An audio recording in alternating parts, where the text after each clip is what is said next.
জানিয়ে দেব বাংলাদেশের রাজনৈতিক অঙ্গনের এইমাত্র হাতে পাওয়া সর্বশেষ গুরুত্বপূর্ণ সংবাদ। শুরুতেই শিরোনাম। বাংলাদেশে পিটার হাসের জায়গায় আসছেন ডেভিড মিল, বিএনপির জন্য কী বার্তা নিয়ে আসছেন, থাকছে বিস্তারিত প্রতিবেদনে।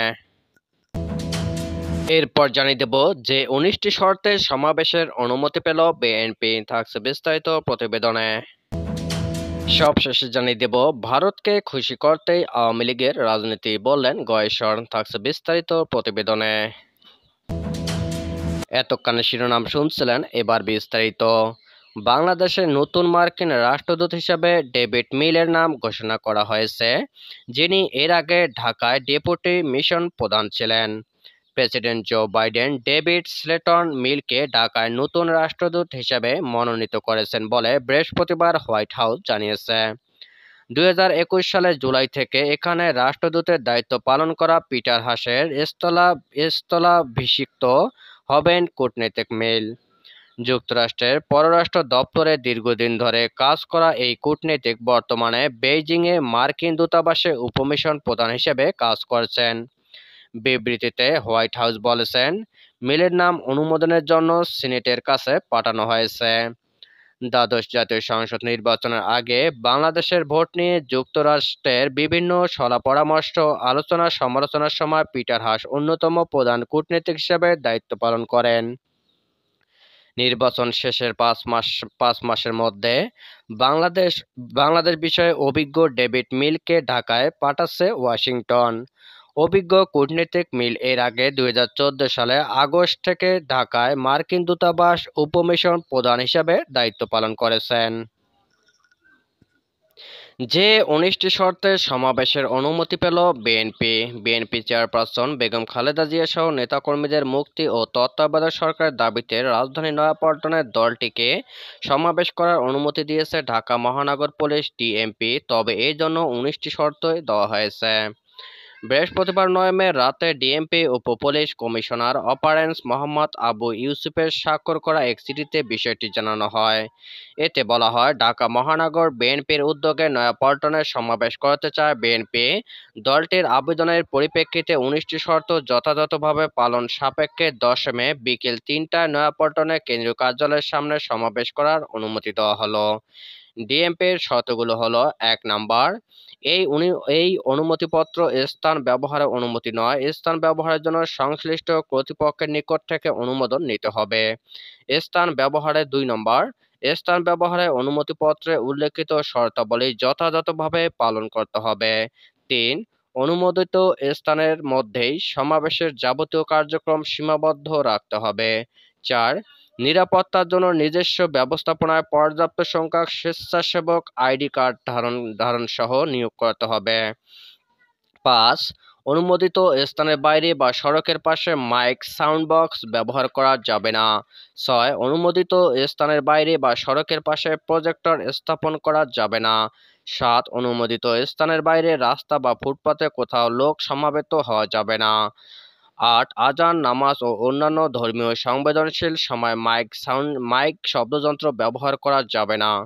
9, ধর্মীয় অনুভূতির উপর আঘাত আনতে পারে এমন কোনো বিষয়ে ব্যঙ্গচিত্র প্রদর্শন, বক্তব্য প্রদান বা প্রচার করা যাবে না।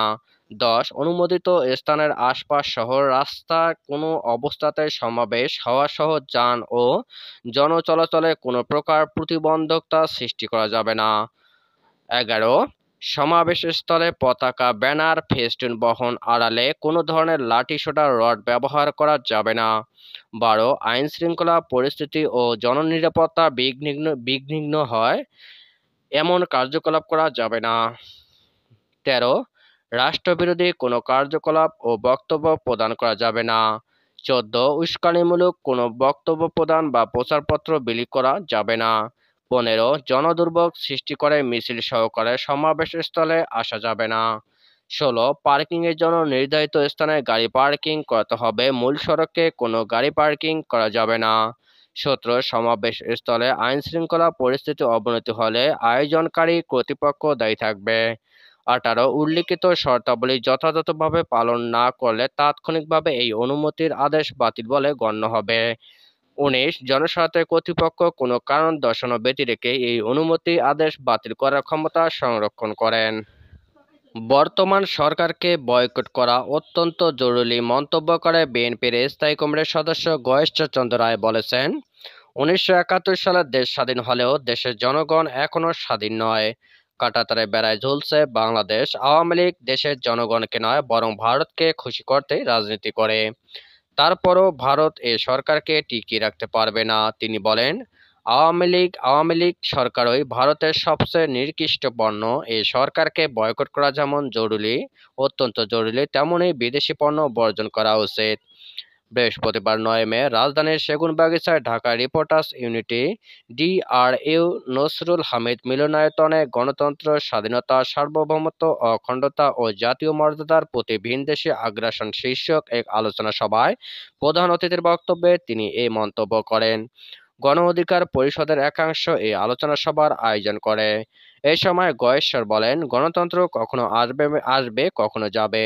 গণতন্ত্র চলে গেলে লড়াই করতে হবে, তাহলে গণতন্ত্র ফিরে আসবে। যদিও আমাদের মনে রাখতে হবে, আগ্রাসন বিরোধী লড়াই করা খুব কঠিন। অর্থনীতিবিদরা বর্তমানে অর্থনৈতিক অবস্থা ভালো বলতে পারবেন জানিয়ে গয়েশ্বর বলেন, দেশে প্রায় সব ব্যাংকের করুণ অবস্থা। কিছুদিন পরে কর্মীদের বেতন দেওয়ার টাকাও থাকবে না। চেয়ার টেবিল বিক্রি করে তাদের বেতন দিতে হবে। যেখানে মানুষের টাকা জমা থাকে সেই ব্যাংক পাড়ায় অবস্থা যদি এই হয়, তাহলে দেশের রাজনীতির কি অবস্থা ভাবুন। এ সরকারকে ক্ষমতা ছেড়ে চলে যেতেই হবে। ভারত তাদেরকে ক্ষমতায় রাখতে পারবে না। গণ অধিকার পরিষদ একাংশের আহ্বায়ক মিয়া মশিউজ্জামানের সভাপতিত্বে সভা পরিষদের সাবেক আহ্বায়ক রেজা কিবরিয়া, লেবার পার্টির চেয়ারম্যান মোস্তাফিজুর রহমান ইরান, এবি পার্টির সদস্য সচিব মুজিবুর রহমান মঞ্জু প্রমুখ বক্তৃতা করেন।